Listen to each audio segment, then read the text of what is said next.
Olá, gente, boa noite, boa noite. Eu estava esperando dar mais um pouquinho de quórum aqui, mas hoje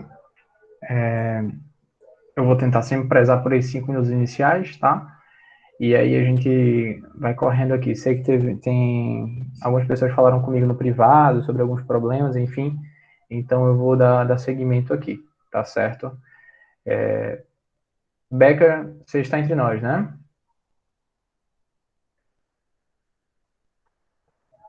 Vou verificar. Eu acho que você está sem áudio, Becker, mas acredito que sim, né? Bem, gente, começando a aula de hoje, né? Vamos dar continuidade a essa oficina, graças a Léo de Blanc, e falar sobre palcos e elementos da caixa cênica, da continuidade da aula passada. Boa noite para quem eu não, se eu não dei antes, se eu não lembrei, enfim. Estava pensando em várias coisas agora, estou meio perdido na cabeça, mas vamos lá. A gente vai falar aqui de uma coisa bem interessante, que é a divisão da caixa cênica, tá? Eu gosto de pensar que a caixa cênica, né, eu e vários pesquisadores que eu me influencio, pensamos na caixa cênica como 3 pontos, tá? Existe o urdimento, certo? Vou mostrar aqui para vocês. O urdimento, que é isso daqui, que fica acima da boca de cena, certo? Então, o urdimento é onde normalmente a gente tem o cenário e toda a iluminação do espetáculo, certo? Essa área de urdimento. Temos o palco, ou também chamado de espaço cênico, né? Que é toda a área destinada para os artistas. Eu faço uma crítica sobre essa percepção do onde ficam os artistas. Eu digo que nós também somos artistas e aparecemos ali como luz, né? Então também estamos naquele espaço cênico, tá? O nosso personagem é a luz. Um outro ponto é o porão, né? Ou também tem gente que fala como se fosse o fosso, né?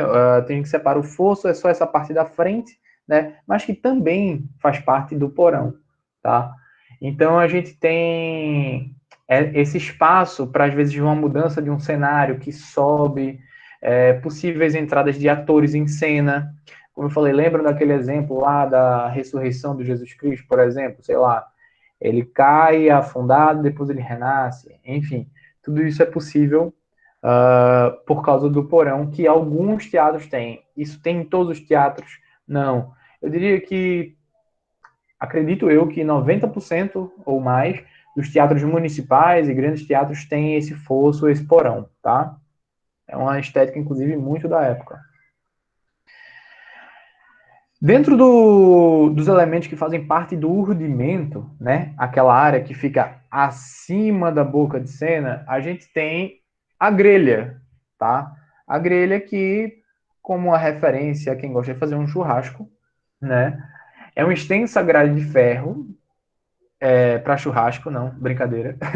É um local que a gente tem a sustentação para as varas de cenário, para iluminação e toda a estrutura mecânica necessária, ou seja, tudo que sobe e desce fica preso fica dentro dessa área dessa grelha, fica preso na grelha, tá?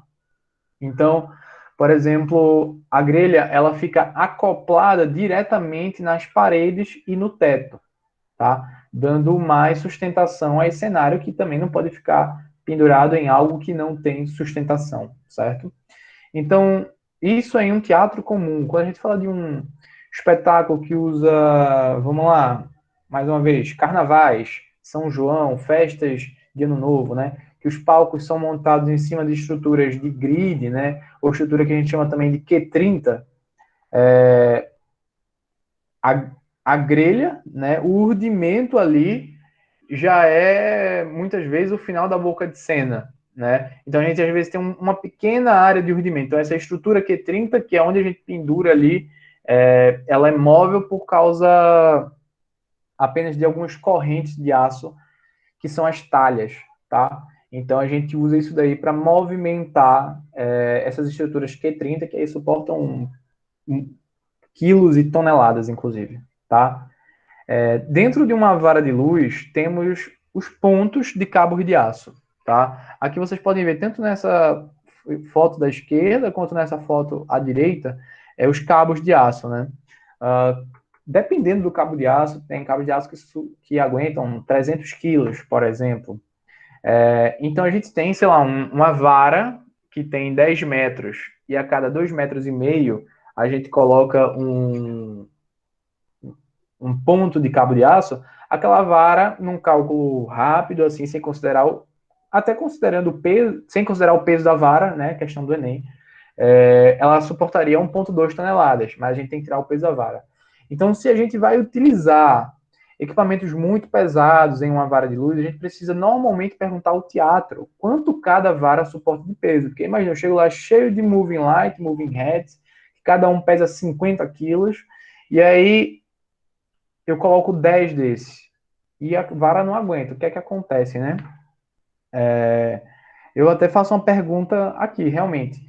Se a gente coloca um refletor, esse refletor cai, ou a vara cai na cabeça de um ator, de uma atriz, o que é que acontece? Queria que vocês sugerissem respostas aí, podem abrir o microfone ou responder no chat. O que é que acontece se cai um refletor, um porta-gelatina na cabeça de um ator, de uma atriz, de um bailarino, de uma bailarina? O que é que vocês acham aí?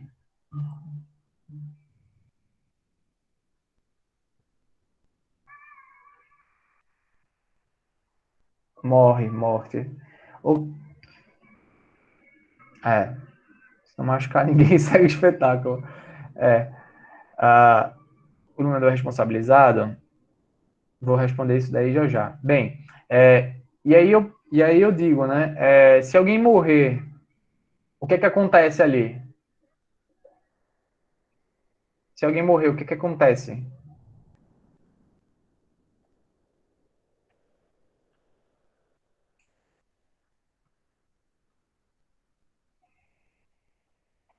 Podem tentar responder aí.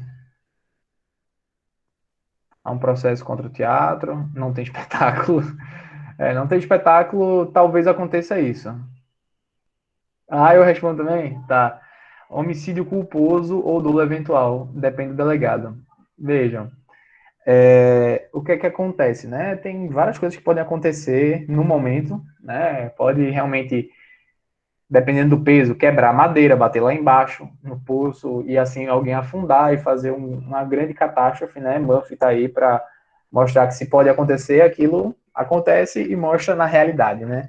Pode pegar fogo, às vezes uma lâmpada ela esquenta demais, aí pode sair uma faísca, usa um teatro que tem carpete, e aí aquela faísca incendeia o teatro. E depois, né, o iluminador se safou, né, não foi morto a queimaduras. Acredito que vem toda uma questão burocrática, a responsabilidade pode ser tanto do espaço quanto do responsável técnico da peça. Caso o espaço tenha passado informações técnicas, ok. O que acontece, né, mas a empresa não pode ser responsabilizada criminalmente por homicídio. Vai se buscar as pessoas que tiveram a responsabilidade, o iluminador, o técnico de iluminação, etc. Bem, eu tenho como exemplo, isso nunca aconteceu comigo, né? Mas já conversei com várias pessoas e os casos que aconteceram foram acidentes de trabalho, tá? Por quê? Né? Foram acidentes de trabalho, porque toda produção tem que seguir normas, né? Ah, desde o profissional usar seus EPIs, certo? O iluminador usar os EPIs, né? Não o iluminador em si, mas o técnico da casa, o técnico de montagem, né? Ele usar os EPIs corretos e tendo em vista que você estava usando os equipamentos de segurança, você pode recorrer ao seguro, né? Ao seguro saúde, enfim, para você, caso não tenha morrido, né? Não ficar sem receber nada e foi um acidente de trabalho, como acontece em obras, né? Se você não está usando os equipamentos de segurança e existe uma norma no teatro de que você tem que usar os equipamentos de segurança, aí a produção não tem culpa disso e você é o único culpado, tá? Então, realmente pode vir a acontecer, por exemplo, de um equipamento que você usa uma coisa que a gente chama de garra, né, para acoplar na vara de iluminação. Prendeu lá. Se isso quebra, o que é algo que eu nunca vi em quase 11 anos de teatro, tá? Isso quebra, isso cede e o equipamento cai. O que é que acontece? Você tem um cabo de segurança, que é um cabo de aço, que também fica na alça do refletor, passando pela vara de iluminação, certo? Então, assim, para um refletor cair na cabeça de alguém, para algum equipamento, de forma geral, cair na cabeça de alguém, isso pode acontecer se você não utilizar esse cabo de segurança. Pode acontecer se você também usar, claro, se o mosquetão que você estiver utilizando ele esteja podre, vencido, né? Então, é importante que a gente pense nessa segurança que eu vou falar também na próxima aula, tá? Já é uma introdução para a gente começar a pensar nesse trabalho em altura, certo? Então, seguindo aqui, tá, beleza, caiu na cabeça de um autor, caiu na cabeça de uma bailarina, acidente de trabalho. Agora, se cair na cabeça da plateia, o que pode acontecer?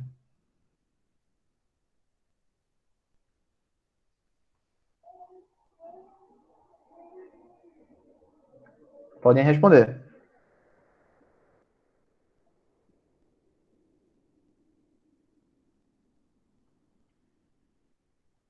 Taram, taram. Tô esperando, hein? Taram, taram, taram, taram, taram. Nunca me liguei nisso. Não sento embaixo dos refletores, nunca mais. É, vejam,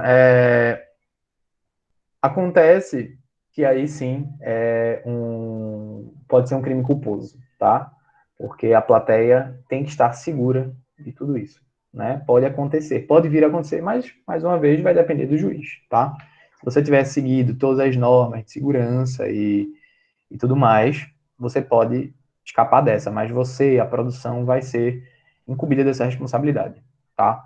Uma outra coisa que eu falo, deixa eu ver se está no próximo aqui. Não, é esse daqui. É uma coisa chamada bambolina, tá? Para quem nunca ouviu falar em bambolina, é o que a gente coloca entre as varas de iluminação e varas de cenário. Ela normalmente é utilizada na cor preta, tá? Para o quê? Para compor a caixa cênica, né? Tanto na absorção da luz quanto para criar uma unidade e esconder o que fica acima da vista do público da boca de cena, tá? Então, colocamos as bambolinas principalmente na frente dos refletores, os refletores ficam próximos a essas bambolinas, claro, mas dando uma possibilidade de não esconder a iluminação e esconder o refletor, tá? Para que a magia da iluminação, dos cenários aconteçam. Se de repente uma luz acendeu e não vejo de onde ela vem, né? Como o Ricardo até falou, Nathalie usou depois do rudimento, né? Nathalie usou depois do rudimento uma iluminação, certo? Para esconder mais ainda, talvez, para criar esse efeito de gradeado, enfim.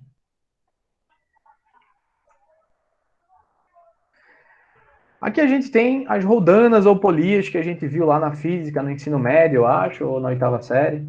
Né? Normalmente essas roldanas, elas podem ficar acima da grelha, tá? Na área do rudimento, e normalmente elas são presas em estrutura fixa. Elas podem ser manuais, né? Ou seja, a gente puxa elas com a mão, ou elas podem ser motorizadas, elétricas, né? Elas servem para que a gente simplesmente manobre as varas de luz e as varas de cenário, tá? Para quem tem alguns tipos, né? De polia, roldanas, que elas conseguem reduzir o peso sendo puxado. Então, esse sistema de polias e roldanas, que são feitas pelos engenheiros, arquitetos, enfim, normalmente são para pensar nessa redução de necessidade de trabalho, né? De força, enfim. Isso aqui que eu estou mostrando para vocês ainda acontece bastante, certo? Isso aqui era muito utilizado antigamente, né? Que a gente não tinha cabos de aço.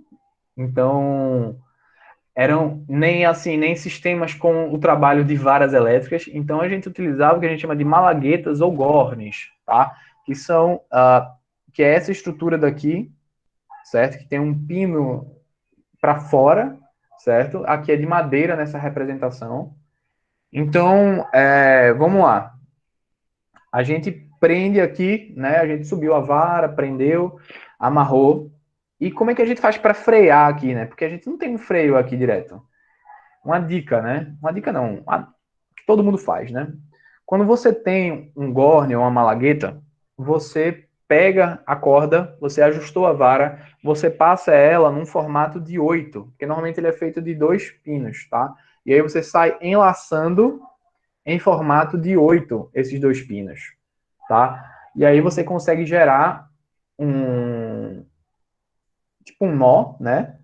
Tem gente que também amarra no final ou simplesmente coloca a corda por cima, que ali já vai estar bem firme essa corda, tá? São cordas normalmente de sisal, né? Quem quiser depois pesquisar, um tipo de corda de sisal, que é o que muita gente utiliza para aguentar o peso. Outra coisa que a gente está vendo aqui, as roldan, além da estrutura de madeira, né? Também pode ser feito de ferro e usar essas cordas, mas era mais comum antigamente. As roldanas também podiam ser de madeira. E a grelha, antigamente, também era feita de madeira, né? Com certeza, aquele Globe Theatre do Shakespeare se usava um sistema de roldanas e malaguetes que devia utilizar. Eles usavam de madeira, né? Então, beleza, a gente tem uma pessoa aqui para puxar, subir e descer a vara. Lembra quando eu falei do Moving Light, que tem 50 quilos? Se eu coloco 2 Moving Light daquele, e eu, Rogério, vou puxar essa vara, eu simplesmente vou voar lá para cima, porque eu sou mais leve do que isso. Então, meus 85 quilos não vão aguentar a vara, o peso da vara, mais os 2 Moving Lights. Então, a gente precisava de várias pessoas para subir uma vara dessa, tá? Então, isso daí era uma necessidade do momento e hoje é um problema, né? Mas é como era feito antigamente. Então, a gente tinha várias pessoas para fazer esse contrapeso, tá? E uma outra coisa que a gente tinha era, digamos que a gente tinha várias cordas para uma mesma vara, né? Porque não era uma corda única. Imagina, se eu coloco uma corda única no meio, né? Eu coloco um equipamento aqui na esquerda, a vara vai pender desse jeito. Se eu coloco na direita, ela vai pender para cá. Então eu preciso, sei lá, de no mínimo aí 4 cordas para dar uma boa equilibrada aí, né? Dentro dessa estrutura. E aí a gente, eu não lembro se eu peguei um teatro que tinha essa variação de altura tão forte, né? Alguns têm uma variação de inclinação da vara, porque você precisava dizer para o maquinista o seguinte: olha, vai agora na vara da direita, que é a mais curta da direita, e faz a mais curta da direita. E aí ele ia, subia um pedaço lá, né? E subia até, sei lá, 6 metros de altura. Aí ficava assim a vara, né? Lógico, ele não subia até chegar a inclinar demais, ele ia subindo equilibrado. Aí ele subia. Aí depois, e agora, a longa da direita, né? A médio curta da direita. Aí subia a outra. Aí agora, depois a gente ia para a corda mais longa, que é a da esquerda, né? Porque ele faz isso tudo de um lado. Então imagina que a corda que sai daqui desse lado, ele vem para a mais curta da direita, depois faz um caminho maior, que é a média curta. Depois ela ia para o lado esquerdo, que a gente falava, ia para a corda mais longa, falamos a curta e médio curta também, certo? Sendo que agora para o lado da esquerda para tentar equilibrar. E depois que fosse feita esse nivelamento, aí é que a gente ia afinar a luz, tá? Então aquele espetáculo lá que o Malaquias mostrou na aula passada, para quem ficou, né, do Rent, do filme do Rent que ia subindo, muito provavelmente não era feito dessa maneira, senão as luzes não subiriam tão perfeitinho, tá?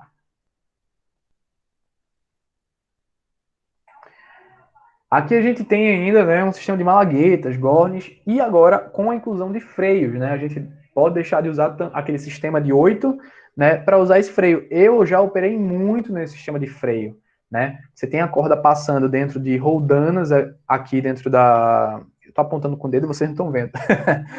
Dentro desse sistema de roldanas aqui, Você, quando precisa baixar ou subir essa corda, né? Aqui a gente tem um Teatro Barreto Júnior que é desse jeito, certo? É um teatro que eu trabalhei demais e trabalho quando reabrir, né? Possivelmente vou trabalhar novamente. Então, a gente puxa isso, aí ele vai liberar o freio. Segurem a corda. Senão, quando você puxar para cá, a corda vai se embora. Né? Então, você tem que puxar e segurar. Às vezes é feito por duas pessoas, inclusive, tá? Puxou, segurou, e vai equilibrando, vai descer para o equipamento, vai subir para afinar a sua iluminação. Chegou no ponto, prende de novo, tá? Como quem dirige, né, um freio de mão, por exemplo.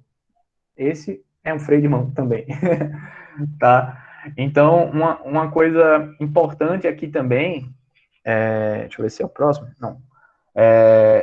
Isso daqui facilitou bastante o dia a dia, né? Que a gente não precisa mais fazer aquele sistema de 8, tá? Aqui a gente já tem um sistema mais moderno, os teatros mais modernos, eles já têm um sistema de vara elétrica, tá? Aqui a gente tem cabos de aço, certo? Temos aqui 6 pontos, certo? Para esse cabo de aço. A rodona motorizada, fazendo assim com que o dia a dia torne-se muito mais fácil, né? Você deixa de ter que malhar ali toda hora, puxando corda, subindo corda, descendo corda, e você trabalha com esse equipamento totalmente motorizado, que é só apertar um botãozinho de subir. Ele tem uma velocidade, normalmente é bem lento, tá? Então, se você tiver alguma cena, você precisar de uma vara motorizada, conte que ela vai ser lenta, tá? Se prepare para isso daí, mas é o ideal, porque ela tem muitos pontos, né? O trabalho é normalmente com cabos de aço. Sim, Luiz Mendonça. Luiz Mendonça é assim, e eu acho, não lembro agora se o Santa Isabel. Não, o Santa Isabel não tá assim. É Luiz Mendonça, tá? Agora de cabeça de certeza. Então isso aqui facilita bastante nas montagens e no dia a dia de quem opera o teatro. Tá? Para a gente isso daqui não faz muita diferença, porque a gente, quer dizer, eu ajudo os maquinistas quando eu vejo que está pesado a montagem e eu vou lá ajudar a puxar as cordas, tá? Mas isso daí é trabalho deles. Então o nosso trabalho é pensar na luz do nosso espetáculo, porque se a gente ficar lá embaixo, lá em cima, ajudando isso daí, a gente vai se cansar, né? Nenhum problema em ajudar o outro, mas é a função deles, né? A gente pode ajudar, mais uma vez, claro, se a gente percebe que há uma necessidade de agilidade. E, enfim, depende de montagem para montagem. Tem maquinista que odeia que você ajude, tem outros que pedem ajuda e assim por diante. A questão da... Outra coisa, só abrindo um parêntese aqui, outra coisa é o técnico de luz, né, do teatro, às vezes ele não quer subir na escada para pendurar seus equipamentos. Isso é uma obrigação dele, tá? Porque se for você que está lá em cima pendurando o equipamento e você cair, não tem espetáculo, né? De certa forma. Se ele cair, talvez ainda tenha espetáculo, porque você vai saber operar a sua luz, né? Se ela tiver terminada. Então, é muito importante que você deixe que as pessoas façam o trabalho delas também para dentro dessa cadeia, né?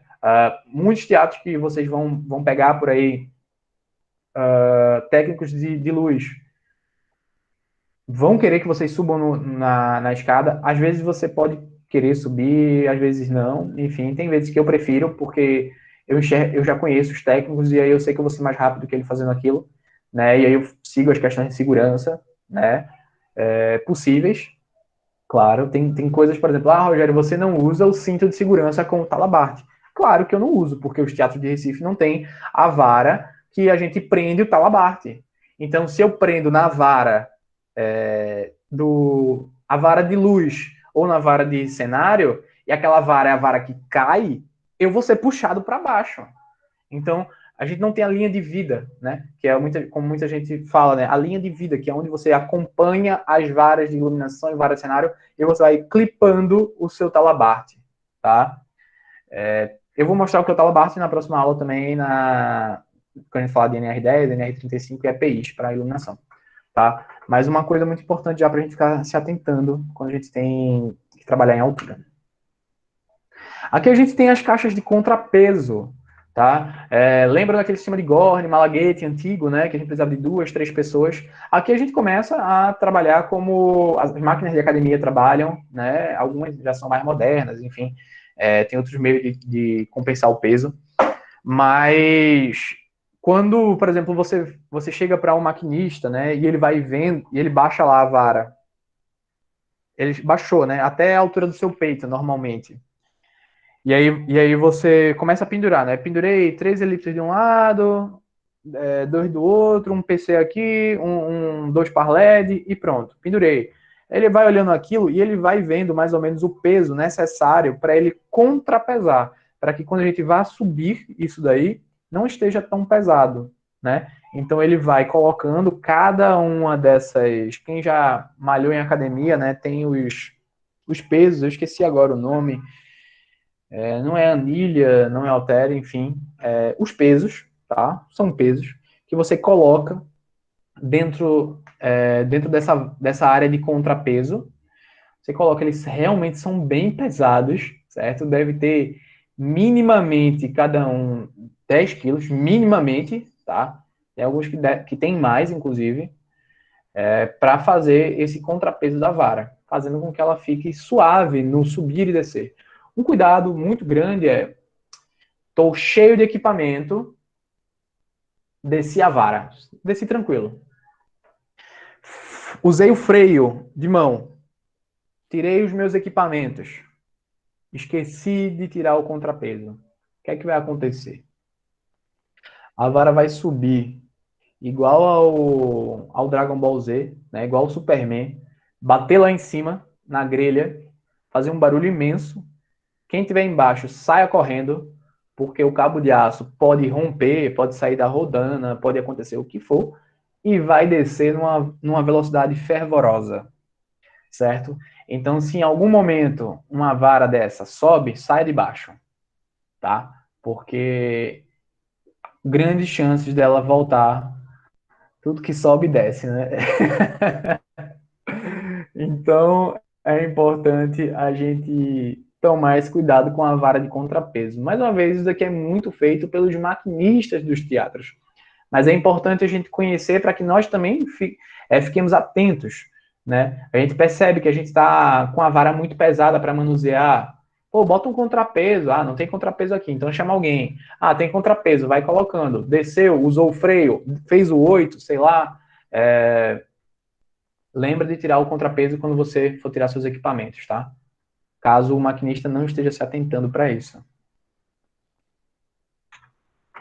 Aqui a gente tem a varanda, certo? Que ela está normalmente atrelada à área em que o maquinista caminha, né? Vocês podem ver que existem umas cordas, né, de manuseio também dos maquinistas. Isso daqui, como eu falei no Teatro Santa Isabel, isso daqui fica a 3 andares, né? Fica lá em cima, num corredor estreito, com essas grades, a uma altura, acho que de 1,20 m, normalmente, a altura da cintura, segundo algumas regras, né, de segurança.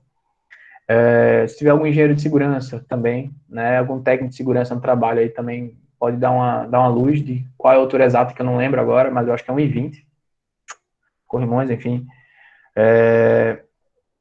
E aí ele vem para cá para fazer o trabalho de subir e descer as cordas, tá? Aqui são as passarelas, que também não ficam... Assim, varandas e passarelas, às vezes, elas se confundem, tá?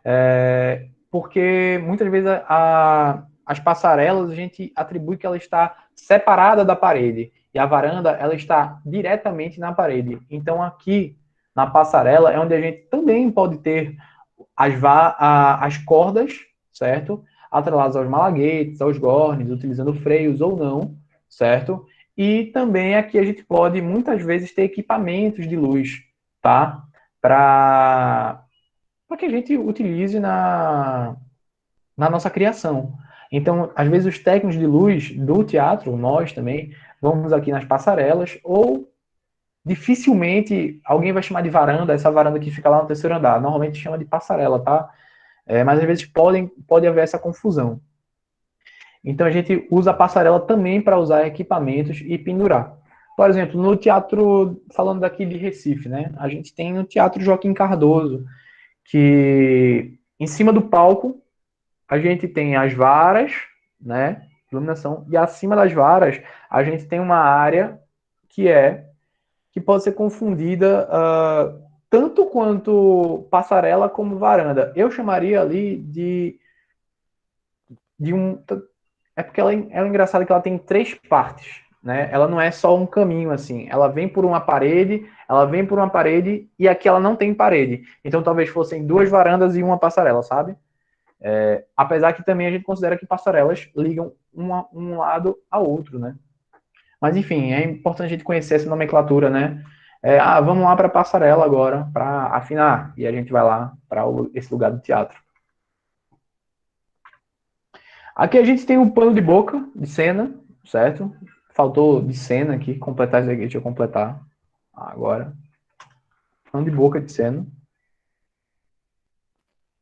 Pano de boca de cena, eles variam, certo? Eles podem ser na cor vermelha, podem ter uma pintura, podem ser pretos, verdes, azuis, vai depender de quem for o dono do teatro e quiser deixar de certas cores esse pano de boca de cena, tá?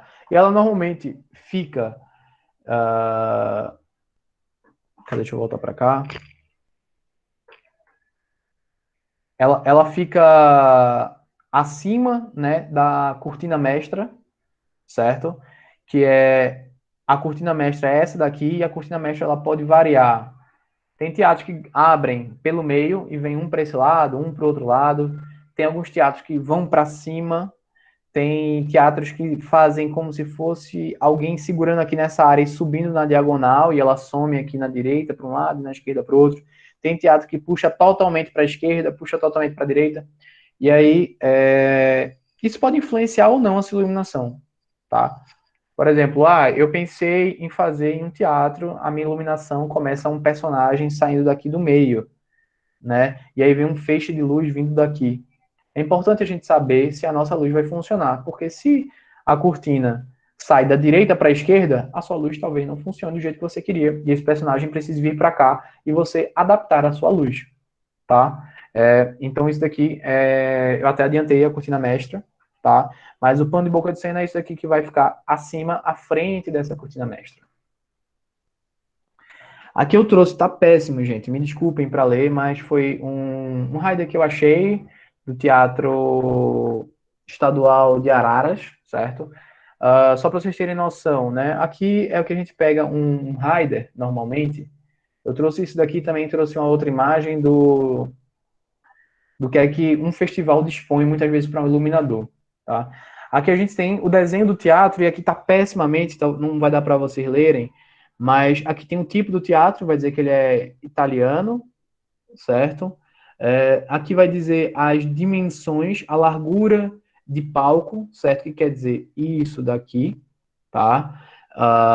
E a largura de boca de cena também, que é isso daqui, que vai daqui até aqui, desses vértices, tá? Isso daqui tá boca de cena. E aqui a gente tem o proscênio, né? Que é a parte à frente da cortina mestra. Só lembrando, a gente já falou do proscênio, já na aula passada, mas só lembrando que daqui para frente seria o proscênio e tem outras dimensões. Eu vou mostrar aqui, perguntaram de Heider, deixa eu compartilhar essa outra guia.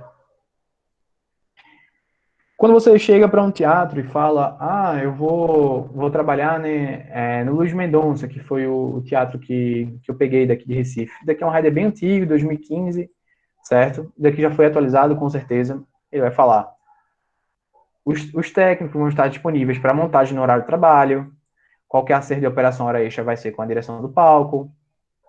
Coisa importante, não tem gerador, ou seja, se é um show externo, que vai gravar um DVD, fale com a produção para ter um gerador, porque pode faltar energia em qualquer lugar do mundo, e aí seu show parou, você gastou 60 mil reais para fazer aquele show, 100 mil reais para fazer aquele show, e porque não teve 5 mil para um gerador, 10 mil para um gerador, os outros 100 foram para o lixo, né? Todos os profissionais envolvidos ali. Então é muito importante isso, inclusive Eu tive a oportunidade de passear por alguns palcos no Carnaval do Recife, e todos os palcos no Carnaval do Recife não contam com a iluminação da concessionária estadual, certo? Eles usam geradores, porque é muito mais prático pagar um gerador, pagar o diesel, né, do que contar com a iluminação pública, certo? Então, isso é um cuidado que a gente toma. Eles vão dar para vocês o que é que tem de equipamentos, a quantidade de equipamentos, e aí se você não conhece algum, é hora de você ir no Google e pesquisar o que é que cada um pode fazer, né? O que é que cada mesa faz, o que é que cada mesa é. Muitas vezes não se preocupem, porque o técnico da casa é quem deve saber programar a mesa, tá? Então você não precisa ser o melhor programador da ETC, o melhor da Strandlight, o melhor da MA, não. Se você conhecer, tudo bem, mas se você não conhecer, tudo bem também, porque você tem a chance de ter um técnico ali do seu lado e você vai dizendo, olha, eu vou querer gravar aquele equipamento e esse equipamento junto, esse vai entrar a 30% e esse a 50%. E essa montagem vai vir para o canal 1. Aí, ok, essa cena 1. Aí você sai montando o seu espetáculo ali. E o técnico vai gravando para você. Alguns teatros, que, por exemplo, eu já conheço, as mesas, etc., o técnico fica tomando um cafezinho enquanto eu gravo a luz. Porque é mais rápido, eu que conheço a minha luz, não ter que dizer para ninguém o que é que ele precisa colocar ali. Então, isso daí facilita também a tua montagem. Ou, como já falei, né, às vezes a gente pode trazer o programa de casa e só conectar o cabo no seu computador, certo? Então, ele vai dar um breve resumo do que é que tem no rider de equipamentos. A voltagem do teatro é importante, porque a gente sabe que diferentes localidades do nosso país têm diferentes voltagens, né? Todos os refletores vão ter porta-gel, não vão ter. Tem cabo de segurança, lembram que eu falei? Todos aqui no Luiz Mendonça têm cabo de segurança, porque eles não querem pagar a conta caso aconteça um acidente, né? Jogo de lente para o Soulspa e elipse completo, enfim. De som, que não nos interessa, mas eles falam bastante coisa aqui, as caixas de som, microfone, enfim. E aqui tem uma coisa bem breve do palco, né? Uma visão, na verdade, isso aqui é um corte lateral do palco, tá? Em que mostra aqui o rudimento, certo? Mostra que ele é em diagonal, certo? Crescente aqui da esquerda para a direita. Aqui fica o palco, aqui é a boca de cena, né? Onde o público vai enxergar, o público fica na direita. E aqui embaixo fica uma área de camarim, ensaios, contra-regra e coisas do tipo. Muitas vezes eles também mandam essa planta baixa em PDF, tá? Aqui tá péssimo de ler, né? Tá em PDF, mas deixa eu ver se eu consigo trazer uma aproximação melhor de leitura pra gente. Não vou conseguir isso daqui, porque eu não tô com o arquivo original, tá? Mas ele traz aqui, por exemplo, deixa eu voltar para cá. Aqui à esquerda fica a nossa plateia, né? Aqui a gente já pode ver que tem local para cadeirantes, certo?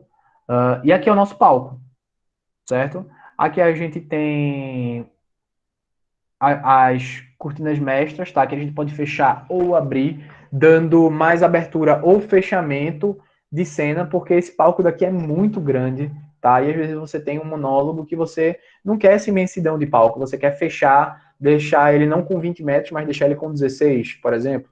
Já ganhou alguma coisa, né? E aí você tem as coxias de um lado, de outro. Aqui tem um elevador, certo? Aqui tem outro elevador, e aqui são escadas que dão acesso à parte inferior do palco, que é onde fica isso daqui, né? A gente desce pelo elevador e acessa aqui essa área de ensaio, essa área de contra-regra, camarins também. Tá? Então, é importante a gente visualizar, e eles também mandam uma planta um pouco mais completa. Qual é a distância daqui para cá? Isso não todos os teatros, tá? Mas a grande maioria já tem isso daí prontinho. A distância dessa boca de cena completa, profundidade de palco, certo? Altura de rudimento, tudo isso eles vão mandar para vocês.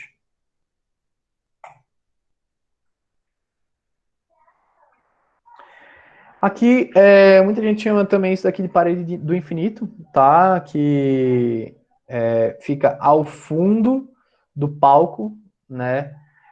Muitas vezes isso daqui é realmente uma parede preta ao fundo, né? Dando essa sensação de infinito, ou também tem pessoas que, quando querem dar essa sensação de infinito, usam o ciclorama com uma luz específica, né? E aí fazem essa sensação, como o Bob lá, né? O Bob Wilson, eu mostrei para vocês, consegue ter umas sensações bem interessantes com o uso do ciclorama. Mas normalmente quando a gente tem essa parede preta ao fundo, ela pode ser chamada de parede do infinito, mas dificilmente essa nomenclatura é usada, tá? Até porque muitas vezes aqui na frente tem uma cortina, tá? Que a gente chama ela de rotunda, tá? Deixa eu voltar para cá. E quando a gente não quer a rotunda, que é o pano preto, temos o ciclorama, que é o que exatamente, como eu falei, o Bob Wilson utiliza nos seus espetáculos, né? Em vários deles. E ele pode ser feito de maneira reta, certo? O que torna-se um pouco mais fácil de iluminar, não é fácil fazer efeito de ciclorama, mas pode se tornar mais fácil do que, por exemplo, um ciclorama curvado, tá? Um ciclorama curvado, muito possivelmente você vai precisar de mais equipamentos para cobrir as áreas, tá? Então, isso daqui é um cuidado que a gente tem, que a gente pode utilizar. A maioria dos teatros, assim, de médio porte já tem um ciclorama, certo? Próprio lá. Os teatros muito pequenininhos, às vezes, não tem ciclorama. Espaços alternativos, enfim, às vezes não tem ciclorama. Mas é muito mais fácil você ter a rotunda, que é o pano preto, né? Para quem já está habituado, né? Essas são as nossas amigas, as coxias, tá? Que é onde fica o lugar em que os atores ficam escondidos, né? Os atores, as atrizes, bailarinas. Ai, desculpa, gente, eu não voltei, né, a compartilhar o negócio. Desculpa. Deixa eu voltar. Obrigado, Ricardo. Problemas do EAD, vamos lá.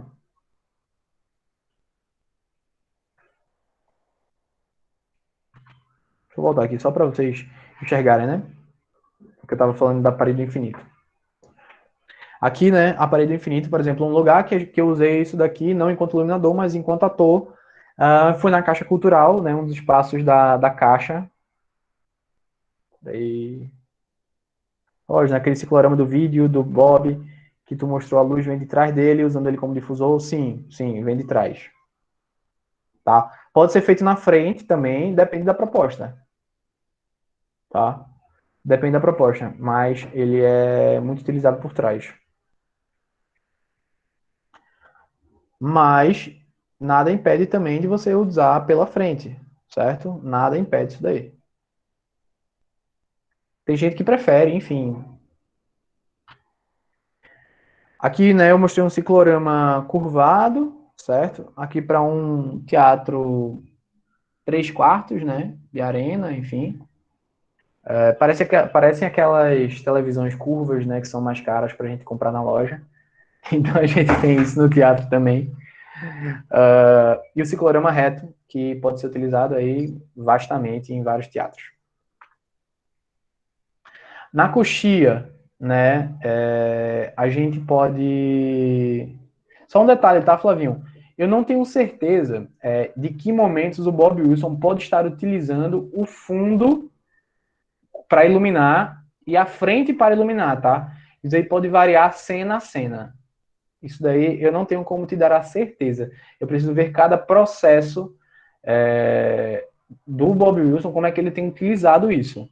Mas para o ciclorama você pode usar luz tanto pela frente quanto por trás. Luiz Mendonça tem sim ciclorama, tá? Ele até fala no rider que ele tem rotunda e ciclorama, tá, Cata? Então é bem tranquilo. Deixa eu só pegar aqui. Ele não falou aqui, mas ele tem o ciclorama.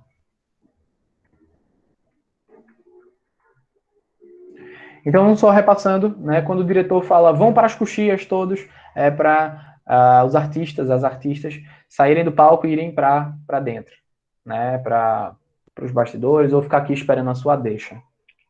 Muitas vezes eu utilizo, né, como eu falei, que Flávio até brincou, eu uso torres aqui nas coxias, né? Ou coloco até refletores no chão também, para dar efeitos de luz de corredor, né? Que eu preciso e que eu quero que essa luz venha de uma lateralidade, não venha de cima. Então eu uso bastante as coxias. E você pode usar as coxias de uma maneira reta, paralela, uma à outra. Você pode ter uma inclinação na coxia, para dentro, para fora, né? Dando mais amplitude ou fechamento à cena. Ou, por exemplo, dentro do espetáculo que eu faço, que é o Pazu, eu faço enquanto ator, eu peço que a caixa cênica seja totalmente fechada. Então, como eu não saio de cena, eu não preciso de coxia e eu dou uma sensação de realmente perder-se naquele fundo preto, né? Então, todas as laterais ficam pretas, todo o fundo fica preto por causa da rotunda e as laterais, novamente, por causa das coxias, ficam pretas, tá? Então, eu trago essa perspectiva para esse espetáculo. Isso daí varia não só pela visão do iluminador, mas também do encenador, tá? Enfim, é uma conversa, né? Se o diretor diz que ele vai fechar tudo isso, não vai ter coxia, vai ser um espetáculo que não tem coxia, não tem bambolina, não tem nada. É abraçar a causa e trabalhar dessa maneira, tudo aparente, sem problema também. Tem um termo não tão utilizado, né? Que são as ruas do palco. Né? Se essa rua fosse minha, eu mandava ladrilhar. Que é exatamente, eu trouxe essa ilustração, né? Isso aqui não é uma foto real, porque eu acho que ela demonstra bem o que são as ruas, que são essas madeiras que são colocadas em sentido fundo do palco ao proscênio, né? Quando tiver proscênio, ao sentido plateia, e isso daí são chamadas de ruas, tá? Talvez hoje a gente quase não escute isso, tá? Quase também não tenha tanta necessidade de falar esse nome, mas é um conceito que a gente pode conhecer, tá? Aqui, né, a gente tem o palco, muitas vezes que pode ser na madeira, né? E quando a gente vai falar de espetáculos de teatro e muitos espetáculos de dança, muitos espetáculos de balé e coisas do tipo, né, que envolvem bailarinos e bailarinas, dançarinos e dançarinas, eles preferem o piso coberto por uma faixa chamada linóleo, tá? Também tem pessoas que utilizam uma coisa que é chamada de napa, certo? E a gente convive com ele. Por que eu digo que a gente convive? Porque isso gera um efeito diferente na sua luz, né? Você iluminar um piso que é marrom pode trazer uma perspectiva, né? Você iluminar um piso que é preto, na cor preta, certo? Pode trazer outra perspectiva também. O linóleo ou a napa, eles não são necessariamente pretos, tá?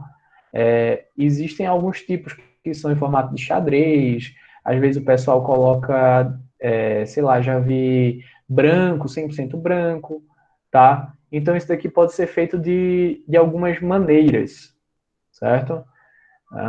Por exemplo, eu estava mostrando aquele vídeo do Jorginho, né, Jorginho de Carvalho, e ele tem, e ele quando está iluminando, acho que o Macbeth, eles usam um linóleo que ele é xadrez, né, preto e branco, talvez para representar essa espécie de xadrez do espetáculo. Eu trabalhei em uma montagem que o diretor também queria. Pode também ter cor de madeira, enfim.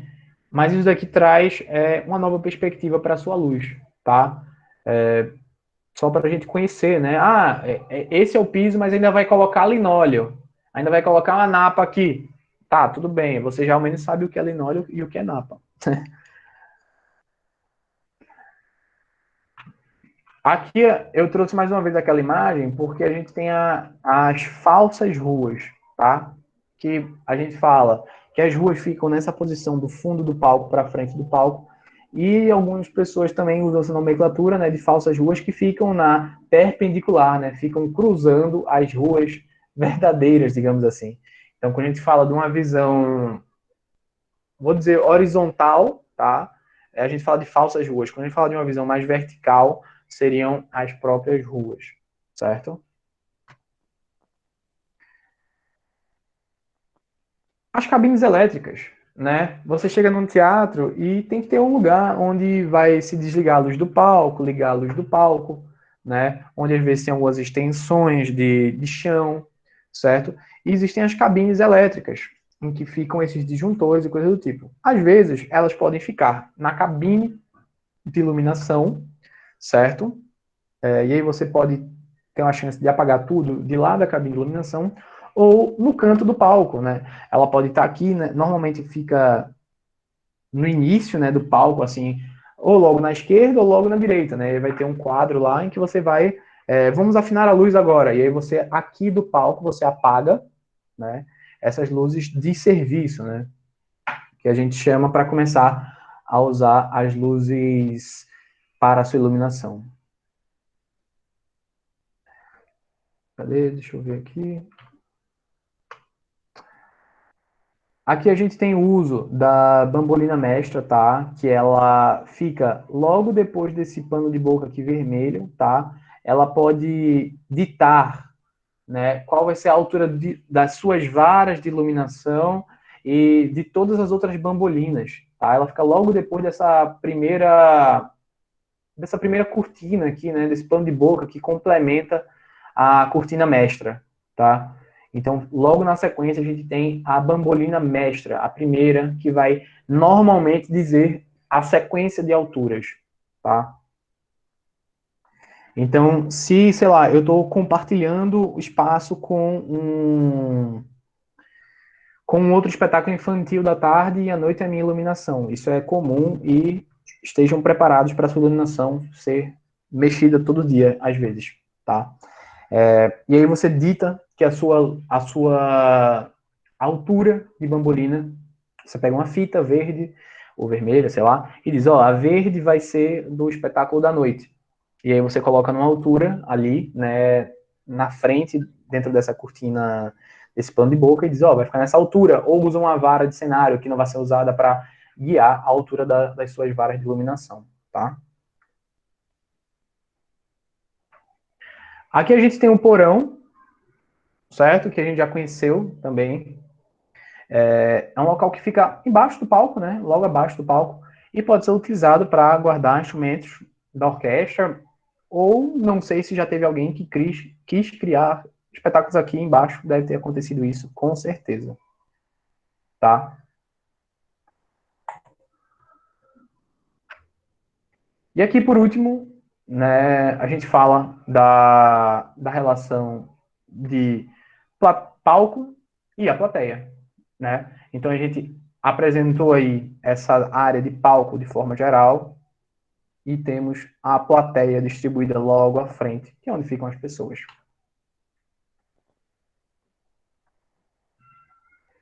Como eu falei, né? Rotunda e bambolinas em outra perspectiva, certo? A rotunda é o pano preto que fica ao fundo do palco, certo?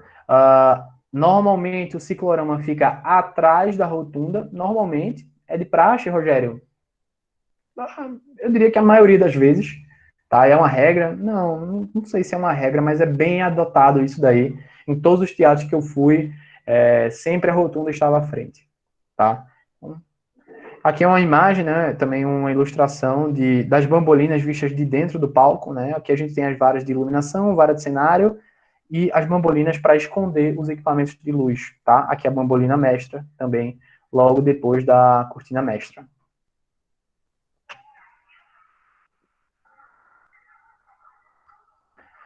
A cortina de boca de palco, né, ou cortina mestra, como eu falei, é essa que fica, que abre e fecha, né, de diversas maneiras.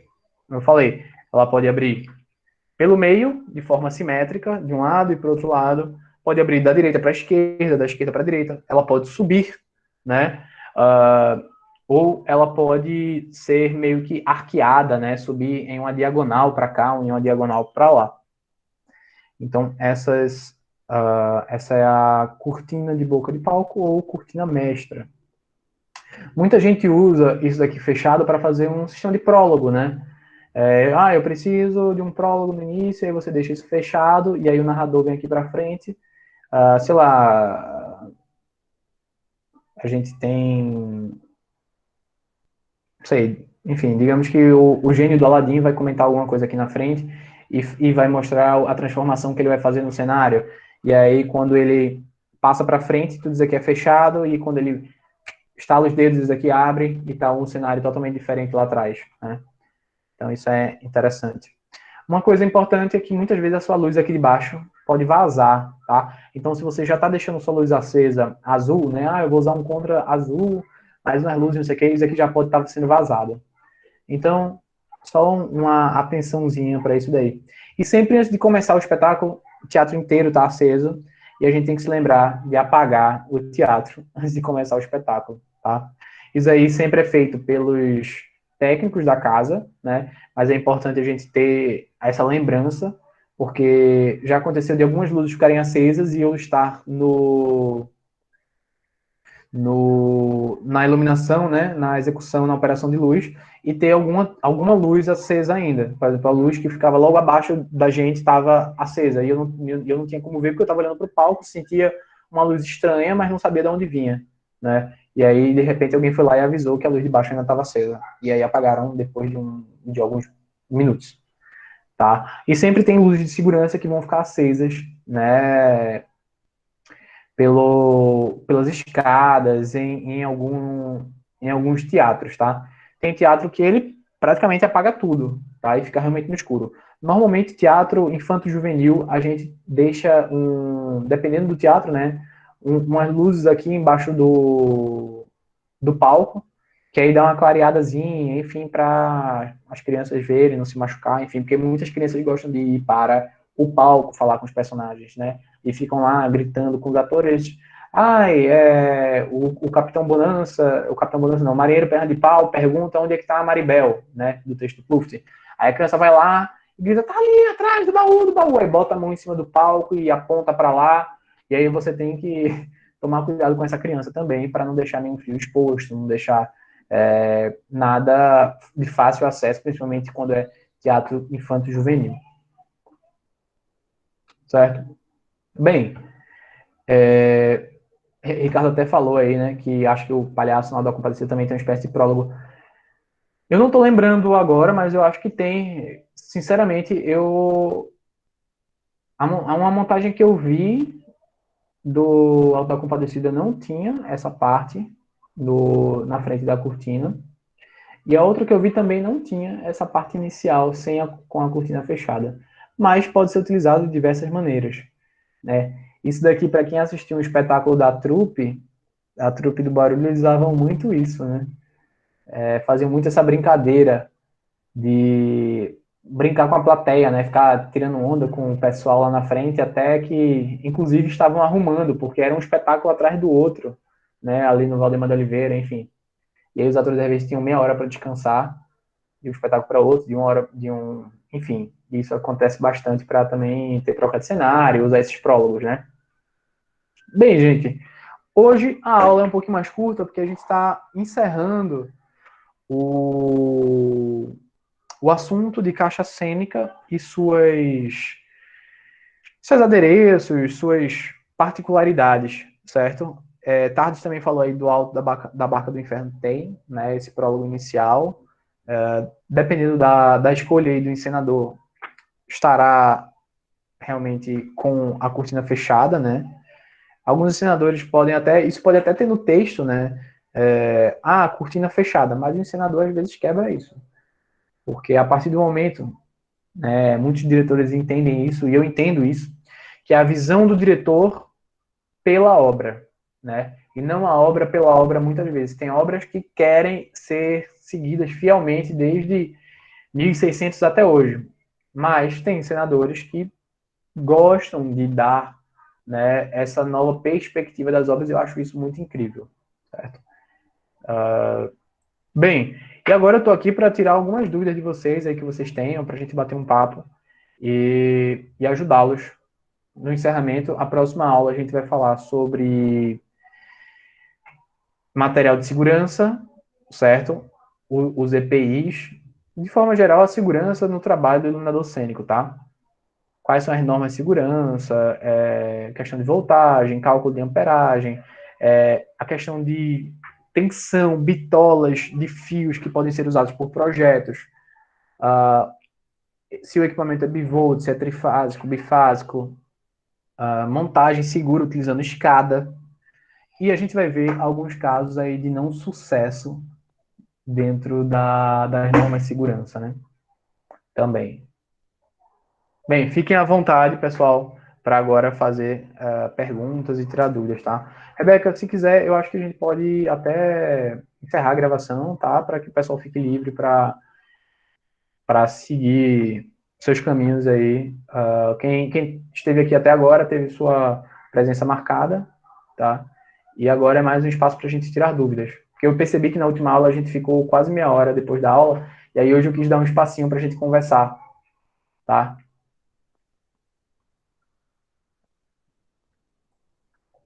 Sim, vai ver sim. Vai ver sim, Ricardo. Isso daí vai acontecer, vou dizer para você, a partir de segunda-feira, dia 25. A gente já vai começar a ver. Na verdade, segunda-feira a gente não vai ver os equipamentos em si, a gente vai ver os protocolos utilizados, a evolução do sistema analógico ao sistema digital. E na quarta-feira, no dia 27, aí a gente vê realmente vários tipos de equipamentos e possibilidades de uso. Veja, eu não vou dar aula aqui sobre mesa de luz em específico, tá? Eu vou conceituar de forma geral as coisas. Por exemplo, o que a gente faz no Avolite a 2010, a 2010, né? Talvez eu não diga como fazer, porque isso daí a gente tem, por exemplo, a possibilidade de ter um curso completo no YouTube de Avolite 2010. São 40 videoaulas, eu acho, o cara ensinando a mexer na 2010. Que eu acho que eu fiz metade e é incrível, tá? Inclusive, eu estou comprando essa mesa agora. Então, talvez eu tenha que terminar esse curso, tá? Mas, assim, a mesa que a gente vai mexer, que a gente vai conhecer, é a mesa da Kemsys, tá? O sistema da Kemsys, que tem um visualizador 3D, que é a Magic Key, tá? Que vai ser com o Arthur Pinheiro, da Light Motion.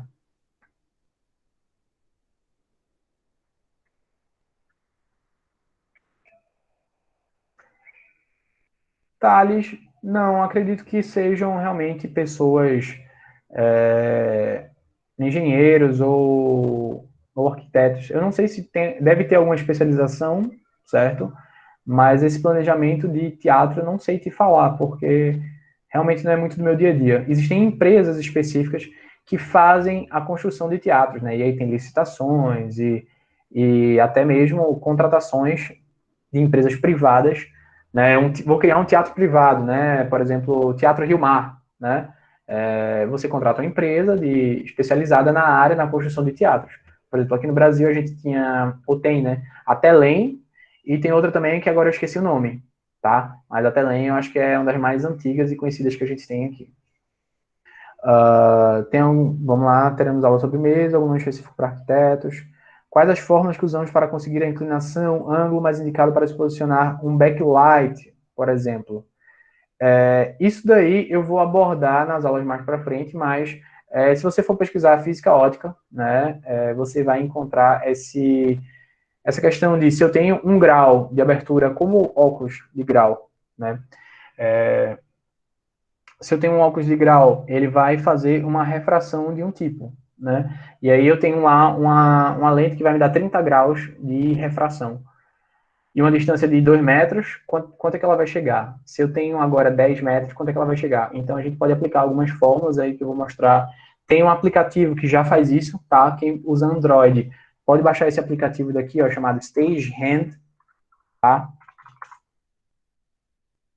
E aí, para iOS, né, infelizmente não tem esse aplicativo, mas é o StageHand, eu posso até depois mandar um print da carinha dele, tá? Enviei o link no grupo, eu procurei, mas só encontrei em outras línguas, tanto os vídeos como os manuais. Beleza, Karine, beleza. Me marca lá no grupo, que assim que terminar, eu te mando. Ou então manda no privado, me lembrando para eu mandar no grupo, é mais fácil, porque às vezes é tanto WhatsApp. Ricardo, pode falar. Rogério, quando a gente pega esses softwares que tu até mencionou um, né, na outra aula, na primeira aula, acho logo, enfim, fui lá ver como era. Quando eu uso um software desse, para eu fazer minha iluminação, eu programo tudo nele, certo? Vou operar por ele, né? Eu opero direto no meu computador, não é isso? Sim. Aí, para eu passar isso para o teatro de fato, eu preciso ter um adaptador USB DMX, ou eu ligo meu USB na mesa deles. A tua Oi? LumiKit. A tua LumiKit. Você pega o DMX, né? Você precisa de um adaptador. Então você vai ter o teu adaptador que chega no XLR, né? O cabo não se chama DMX, tá, gente? Se chama cabo XLR. DMX é o protocolo. Então você encaixa esse cabo DMX, XLR, desculpa, Eu preciso do meu adaptador, né? USB no adaptador. XLR. Isso. Entendi. Aí, se, por exemplo, meu adaptador só tem um universo, aí eu me lasquei, né? Se eu quiser uma luz mais complicada, eu vou precisar de mais canais ou normalmente. Veja, aí você tem adaptadores de vários universos, né? Que chegam Sim. vários XLR e sai um único cabo USB, né? Um USB não, sai um RJ, né? Saquei. Não um cabo E, RJ, sai um cabo UTP com conector RJ45. e esse cabo meu vai na mesa lá deles. Isso, o cabo XLR vai na mesa, tá? Pessoal, deixa eu só pegar uma aguinha enquanto vocês vão escrevendo dúvidas aqui, tá? Eu volto em 2 minutinhos. Um segundo só, pegar uma água que eu tô com a garganta seca, seca.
Gente, voltei. Um ciclorama é uma boa escolha para separar planos dentro de um palco, tipo numa pegada bem rodriguiana. Separar o plano da lucidez para um plano de loucura que se passa dentro da mente de um personagem. Vê, você fala para o personagem ficar atrás do ciclorama, Tardes? Seria isso? Ou à frente do ciclorama? Que isso, atrás, né? Pode ser feito. Aí você vai trabalhar um teatro de sombra, né? Pode ser feito. Isso daí sim. E aí você tem coisas incríveis que você pode fazer, como uma sombra em tamanho real. E aí você pede para o ator se aproximar ou se distanciar dessa fonte luminosa. E aí traz esse crescimento de loucura do Nonô, por exemplo, né? O Nonô, quando aparece, ele sempre aparecer como essa sombra atrás, né? E aí a mãe dele chama Nonô, Nonô, e de repente ele passa, ele grita atrás e aparece uma sombra no canto esquerdo, assim, só a sombra dele, por exemplo. E aí depois ele some. E aí depois quando ele aparece, ele está suspenso por um cabo de aço. E ele grita ali, tentando pular. Vê, a gente pode ter uma infinidade de coisas que a gente não teria na frente e quem vai fazer isso é a luz. Eu acho que pode ser uma escolha muito interessante. Tem que ser conversado com o diretor, porque isso também vai depender da encenação dele, né? Mas eu acho que pode ser uma solução incrível, tá? Para separar esses planos fisicamente e simbolicamente, tá? Veja, Karine, esse da Magic Key, eu acho ele bem tranquilo, mas isso daí vai variar muito, muito do que você já tem conhecimento, sabe? Muito do que você já tem conhecimento. Se você não tem nenhum conhecimento, por exemplo, a própria LumiKit, né, a própria empresa lá, tem um software deles. Não é o mais intuitivo, assim, eu não vou nem dizer intuitivo, que ele é intuitivo, mas assim, bonitinho graficamente para você utilizar, sabe? O da família ETC, por exemplo, é incrível para se trabalhar. Tem um software da MA, por exemplo, o Gran MA, que você pode ter no seu computador também e operar suas luzes. Eu gosto desse da Magic Key porque ele não é pesado, tá? Ele tem uma interface agradável, certo? O 3D dele não é absurdo assim, ele não renderiza coisas absurdas como outros renderizam, mas já dá uma perspectiva relativamente interessante. Mas você tem outras opções no mercado também. E aí o detalhe, como o Ricardo falou, né? Como a gente vai falar mais para frente do sistema digital do analógico ao digital, a gente sempre precisa pensar que não é só o computador, é o computador e esse adaptador que faz parte do sistema, né? Então, é o computador e o adaptador que a gente precisa levar. É nosso isso. Um adaptador desse de um universo, eu acho que é em média R$ 600, né? O que quer dizer um universo, né? Que você tem 512 canais. O que são 512 canais? 512 possibilidades de acendimento de uma luz, né? Quando a gente não está falando de uma luz digital, né? Porque vou tentar resumir aqui para não dar spoiler da próxima aula, né? Normalmente uma luz, uma lâmpada incandescente, né, ela chega numa tomada e liga no rack, né, no sistema de distribuição de tomadas, e de lá é mandado um cabo de sinal para a controladora, certo? E aí essa controladora fica responsável por ligar e apagar essas tomadas, certo? Esse rack tem inteligência para isso. Como quem tem Alexa em casa e fala, Alexa, ligar ventilador, né? Você tem uma tomada inteligente ali, por comando de voz, ela vai ligar e desligar aquele ventilador. Aumentar a intensidade da luz em 40%. Você, né, tem essa possibilidade dentro de uma casa inteligente. E lá é a mesma coisa, né? Você tem esse controle de um canal para um equipamento, certo? Porque ele é só acender e apagar. Mas aí quando eu falo de um LED, por exemplo, um par LED, eu tenho um canal que eu só digo a intensidade, o outro canal eu digo que vai ser luz vermelha, os LEDs vermelhos, né, os diodos vermelhos, os verdes e os azuis. Então aqui eu já tenho 4 canais necessários, que aí a gente trabalha de forma 100% digital e não analógica, porque no analógico é 1 para 1, né? Acendi aqui, acende o equipamento. No digital não. Se eu acender só o vermelho, muitas vezes ele não vai acender, porque ele precisa do canal de força, né? O canal chamado canal dimmer, que a gente chama. Então, se a gente tem 512 canais, a gente só está usando lâmpadas halógenas, né, lâmpadas incandescentes, a gente tem a possibilidade de 512 equipamentos.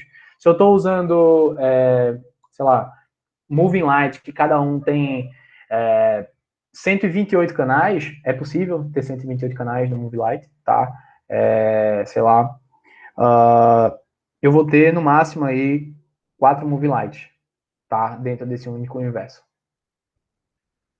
Então, isso daí pode variar.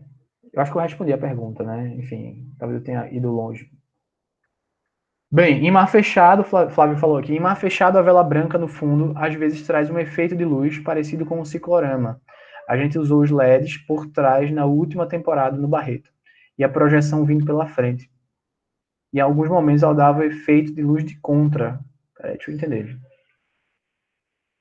Ô Flávio, essa luz estava na frente do ciclorama? Na frente do ciclorama, a gente estava colocando a projeção mesmo, em um dado momento. Mas, no geral, na peça existiam os LEDs de contra. A vela acabava sendo usada como um difusor mesmo. No e aí ficava com ciclorama. aquele efeito. No ciclorama, não. A vela, no Barreto, a gente fez a vela de mar fechado com o triplo do tamanho original. Aí ficou uma grande vela branca atrás. E aí, em alguns dados momentos, quando não tinha... Tá, ela ficou atrás mais do quê? profundo. É que eu não lembro do Atrás cenário. dos atores. Tá certo. Ficou lá em pé, enfim, né, a vela. sozinha. Uhum. Tá, E entendi. aí, tinha dados momentos que, quando desligava a luz que iluminava os atores, ficava com aquele efeito de contra, sabe? Os atores viravam uma grande sombra e ficava aquele telão branco iluminado atrás. E quando a gente via de frente, os atores eram contornos. Aham, entendi, entendi. É, massa, massa. Isso aí, eu queria ter visto isso daí para ver como ficou lá na hora também. Eu vi a montagem lá no Ermilo, né? Enfim. Qual o teu feeling sobre isso daqui? Funciona no palco contra iluminações ou só no escuro? Deixa eu ver aqui o que o Ricardo e vou compartilhar com vocês a tela, tá? Só deixa eu ler aqui. Estou trabalhando num desse para um projeto, mas estou cabreiro que não role muito bem com o efeito. Tem vídeo foda de uma fechada? Ok.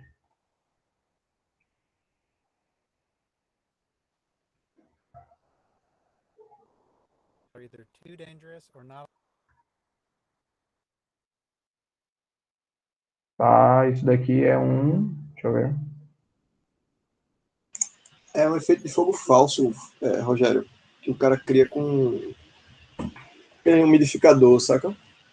Ele bota Certo. iluminação, direciona a fumacinha do umidificador Ah, e ilumina ela por trás, faz um contra, uma luz de contra nela. entendi, entendi. Aqueles purificadores, umidificadores de ar, né? Umidificador, é. Botou Aí um cano aqui, uma mangueira, jogou a fumacinha para frente, fez uns furos no cano mete uma luz e de jogou a contra. luz. Quem tá no palco tá do lado esquerdo aí, quem tá na plateia. Saca? Pô, ficou muito bom, cara. Ficou muito bom. Aí, meu medo é um negócio desse com outras luzes do palco, o efeito não, saca, não ficar... Veja, isso vai variar com a gelatina que você usa, né? Por exemplo, aqui ele está com a luz de frente, né? Focada aqui nesses troncos. Tem uma luz ao redor aqui, não sei se é uma sobra do equipamentozinho que ele está usando, deixa eu ver qual é. Eu pensei em fazer com LEDzinho mesmo. Não sei se Pode é ser feito suficiente, né? Com potência, pode, assim, mas... pode ser. Esse daqui é muito pequeno, cara. Esse daqui cara, não sei nem chamar isso aqui um par, tá ali, sabe? Esse aqui é um mini par, eu acho. É porque, na verdade, o nome par, né? Não é porque ele trabalha em dois, né? É por causa que ele tem um formato específico. Mas eu acho que, assim, você não pode, dentro dessa perspectiva, ter uma luz mais forte vindo nessa área do que o que você está utilizando, saca? Senão vai sobrepor. Sim, essa área tem que estar mais ou menos no escuro, né? Não 100% no Ou escuro, você pode dar uma penumbra, né? Talvez, se você for usar isso para um efeito de cena em que o ator esteja como no lugar desse tronco, você vai gerar uma penumbra, né? Porque você vai iluminar as costas dele. E aí, se você quer iluminar ele de frente, aí a sua luz tem que vir de frente para queimar de frente, né? Deu para entender o que eu falei? Sim, não pode chocar com o vapor da água ali. Se a luz bater no vapor da água, você vai tirar o efeito da luz de contra, né? E meio que vai ofuscar o negócio, né? Não vai dar para ver. Digamos que eu vá colocar uma geral, né? Uma geral aqui nessa cena. Cara, cuidado com a geral nessa área, sabe? Eu acho que dá para funcionar tranquilo aqui pelo que eu tô vendo. Mas não abusar realmente dessas luzes frontais, saca? Que vão tirar Aham. esse efeito.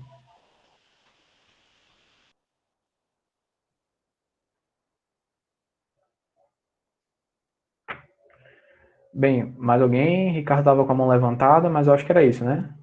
Ou era outra coisa? Não, eu esqueci de abaixar, desculpa. Valeu, Rogério. Nada? Tranquilo. Mais alguém tem alguma dúvida? Quer tirar alguma curiosidade?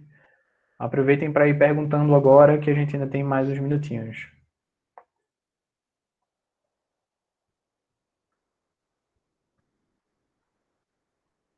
Eu só vejo aqui que tem gente que nunca me faz pergunta, viu? Eu tô vendo isso. Só queria dar essa informação.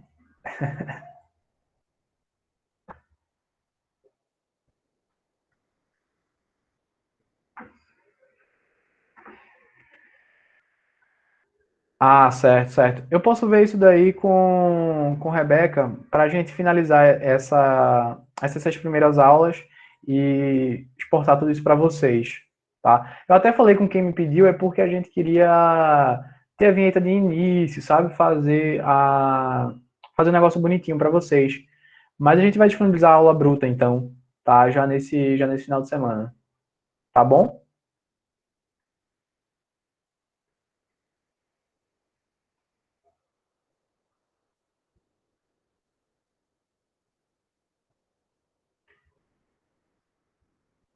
Bem, mais alguma pergunta? Aproveitem.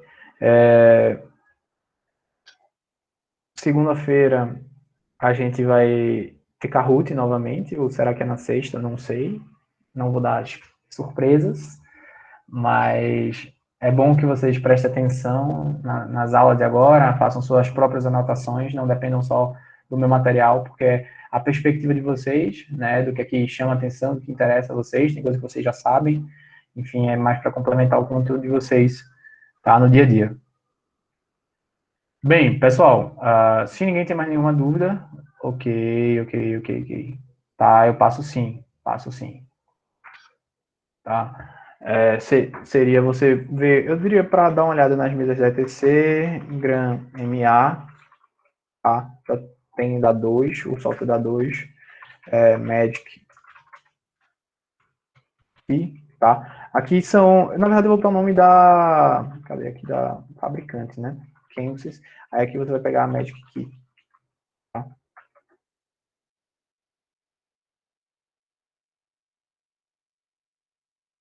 Uma coisa que, assim, o, o Arthur vai falar, né? Claro, ele usa muito Kensys, eu acho que ele já deve ter usado outros também.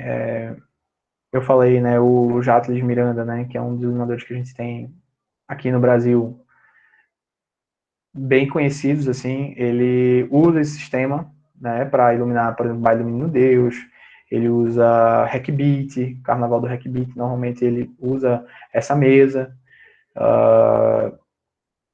e ele também opera outras coisas dele com esse sisteminha aí, tá? Eu vou trazer isso daí para vocês. Assistam, para mim, iluminação monstruosa, Hamilton, musical Hamilton. Tá disponível no Disney Plus ou vias divergentes, caso vocês consigam, né? Esses TV Box, enfim. Para mim, essa é uma das minhas iluminações favoritas, que eu tenho, assim, prazerzão de assistir, sabe? Eu fico de cara. Deixa eu pensar aqui, porque para mim, na minha cabeça, vem muito esse espetáculo. Eu gosto muito de luzes de musical, sabe? Porque eu sou um cara que vim da direção de show, desse trabalho, e depois, também em paralelo, eu trabalhei muito com teatro, né? Mas a direção, muitas concepções de luzes eu comecei também em show, sabe? A desenhar a luz e coisas do tipo. Então, assim, tudo que é uma luz até dançante, né, é sensacional. Sim, você assistir, eu acho que muitas produções a nível Broadway, né, vão trazer uma qualidade absurda, sabe? É, os espetáculos vindos de João Falcão também, na minha visão, tem luzes absurdas, tá? Pode catar isso daí. E se eu me lembrar também, eu vou trazer para vocês, tem uma versão acho que foi do João Falcão, de Toda Nudez Será Castigada, também falou de Nelson Rodrigues, que a luz é muito boa. Eu acho que a direção é dele, que são portas imensas do cenário. E eu gostei bastante quando vi esse espetáculo. Tem no Vimeo, ou tinha. Era gratuito. Como foram feitos os palcos? Qual seria assim a pergunta exatamente? Como é que ele foi feito, Karine? O que seria feito? Só para eu entender melhor e direcionar melhor a resposta.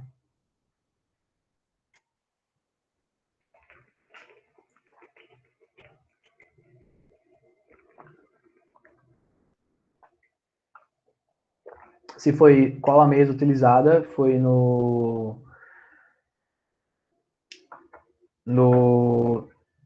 do Recife, salvo engano, foi uma GRAM-A, tá? A mesa, GRAM-A.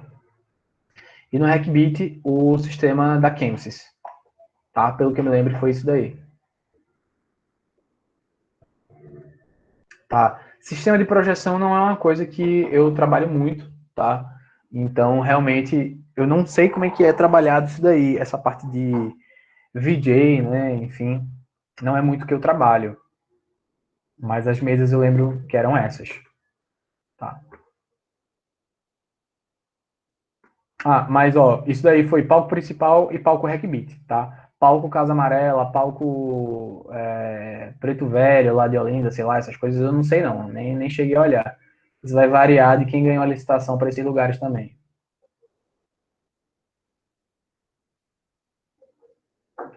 Principal, possivelmente, a Grêmio ainda, tá?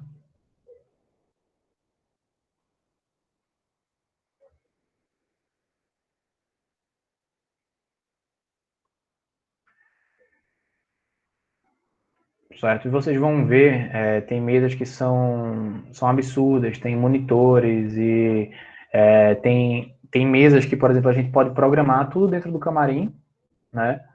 E depois a gente pode, inclusive, executar a luz do camarim e nem ir lá para o palco para assistir. Mas tem um delay, né? Então, você vê ao vivo é melhor do que você estar no camarim ou estar em outra cidade operando a sua luz. Mas isso aí pode ser feito, talvez, tá? Essas operações remotas. Aí o operador de luz aí vai ficar home office, né? Agora. Veja, se você fez um trabalho de timecode, pode ficar home office, sem problema. Se é um show que você programou em timecode, você usou os sensores aí e o software que você criou, Ricardo, pode ficar em casa. É só dizer, levar para produção, levar os sensores e o computadorzinho e abrir o software lá na hora, tu faz uma VPN e faz tudo de casa. Perde toda a graça, né, Rogério? Cara, como é que a gente vai viajar, né? Como é que a gente vai viajar? Vai conhecer o mundo.